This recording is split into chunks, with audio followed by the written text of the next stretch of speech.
ಜಲಾಶಯದ ಕೆಳಮಟ್ಟದ ಕಾಲುವೆ LLC ಕಾಲುವೆ ಸಿಂಧವಾಳ ಗ್ರಾಮದ ರೈತರೊಂದಿಗೆ ನಾವು ಇಲ್ಲದೀವಿ ಕಾಲದಾಗ. ಈಗ ಕಾಲದಾಗ ಕೇವಲ ಇಲ್ಲಿ 1-1.5 ಅಡಿ ನೀರು ಅದಾವ. ಇವಾಗ ಈ ನೀರು ಪುಕ್ಸಟ ಓದ್ತದ. ಅವ್ರು ಕೋಟ ತಂಡಿಲ್ಲ ಆಂಧ್ರದವ್ರು, ಆದ್ರೆ ಈ ನೀರು ಓದ್ತದವ.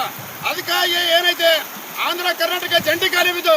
ನೀವು ಆಂಧ್ರದವ್ರ ಜಂಟಿಯಾಗಿ ನೀರು ತಗೊಂಡ್ರೆ ಸರಿ, ಜಂಟಿ ತಾಂಬದಲ್ಲ ಅಂತಂದು ಹೇಳಿ ನಿಮಗೆ ಗೊತ್ತಾಗಿ ಏನು ತಾಂಬದಕ್ಕಾಗಿ ತಾಸರ್ ಮಾಡೋದಕ್ಕಾಗಿ ನಾಳೆ ಬೆಳಗ್ಗೆ ಸಿಂಧವಾಳ ರೈತರು ಎಲ್ಲ ಸೀರ್ಬಿಡ್ತು. ಮೇಲೆ ಮಣ್ಣೈತೆ, ಇವಾಗ JCB ಬರ್ತದೆ. ನಾಳೆ ಎಲ್ಲ ರೆಡಿ ಮಾಡ್ಕೊಂತೀವಿ. ಇವತ್ತೇನು ಅಡ್ಡಕ್ಕೆ ಕೂಡ ರೆಡಿ ಅನುಕೂಲ ಐತೆ. ನಾಳೆ ಕಂಪ್ಲೀಟ್ ಈ ಕಾಲ ಬಂದ್ ಮಾಡಿ ಬರೀ ಕರ್ನಾಟಕ ತಂದು ಆಂಧ್ರಕ್ಕಿಂತ ಮೇಲೆ ಕುಡಿಯೋ ನೀರು ಕೂಡ ಕೊಡಕ್ಕಲ್ಲ. ಇದ್ರ ಬಗ್ಗೆ ಕರ್ನಾಟಕ ಆಂಧ್ರ ಪ್ರದೇಶ ಇವತ್ತು ಸರ್ಕಾರಗಳು ಶೀಘ್ರವಾಗಿ ಎಚ್ಚೆತ್ಕೊಂಡು ಆಂಧ್ರ ಕರ್ನಾಟಕ ನೀರು ಜಂಟಿಯಾಗಿ ಕಾಲ ತುಂಬ ಬಿಡ್ತಾರೆ. ಇವತ್ತು ಜಲಾಶಯದ ನೀರಿದ್ರು ಕೂಡ ನಮ್ಮ ರೈತರು ಮೋಸ ಮಾಡ್ತಿದ್ದೀರಿ. ಈ ರೀತಿಯಾಗಿ ಅನ್ಯಾಯ ಮಾಡೋದ್ರಿಂದ ನಿಮ್ಗೇನು ಆಂಧ್ರ ಪ್ರದೇಶಕ್ಕೆ ನಿಮ್ಗೆ ಅನ್ಯಾಯ ಆಗೋದು. ನಿಮ್ಮ ಭಾಗದ ರೈತರು ಕೂಡ ಕುಡಿಯಕ್ಕೆ ನೀರು ಇಲ್ಲಂಗೆ ಮಾಡ್ತೀವಿ. ಇವತ್ತು ನಮ್ಗೆ ಅನ್ಯಾಯ ಆಗುತ್ತೆ, ನಿಮ್ಗೆ ಅನ್ಯಾಯ ಮಾಡ್ತೀವಿ. ನೀವು ಅನ್ಯಾಯ ಸರಿಪಡಿಸ್ಬೇಕಾದ್ರೆ ನ್ಯಾಯವಾಗಿ ಹೋಗ್ಬೇಕಾದ್ರೆ ಎಲ್ಲ ಕಾಲದಾಗ ಆಂಧ್ರ ಕರ್ನಾಟಕ ಜಂಟಿ ತಗೋಬೇಕು. ಇಲ್ಲದೆ ಹೋದ್ರೆ ನಾಳೆ ಬೆಳಿಗ್ಗೆ ಎಲ್ಲ ರೈತರು ಕೂಡ ಇವತ್ತು 100 ರೈತರಿಂದ ಈ ಕಾಲ ಬಂದ್ ಮಾಡಿಬಿಡ್ತೀವಿ.